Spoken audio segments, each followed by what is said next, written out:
Ayan ang mga kateknik. So bali dumating na yung air tank release valve. Ayan, so ibang klase siya pero good naman to, no? Wala namang problema sa kahit magkaibang klase, ano. Ayan, oh. Goods to. So ikakabit na natin para dito sa payloader. Ayan, MTTC. Ayan, para magkaroon na siya ng preno. So ang naging problema nitong isang valve ay nasingaw na ang hangin na, no? Ayan, dire-diretso na. Kahit reparin, wala na, hindi na talaga obra, no? Dahil sira na yung kanyang check valve. So ito yung pinakuha natin. Dahil hindi siya ka-thread, nagpakuha ako ng adapter. Ayan, adapter yan mga kateknika, no? Ayan, yun yung kakasya dito.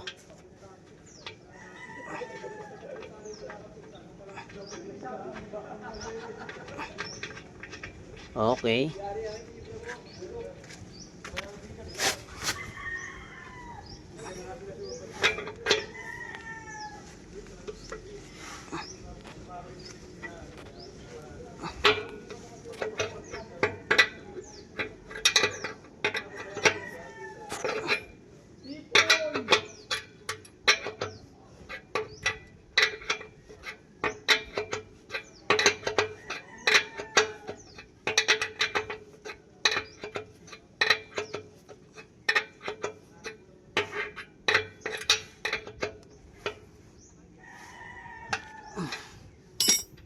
Okay na ito mga kateknika, no? So right na yan.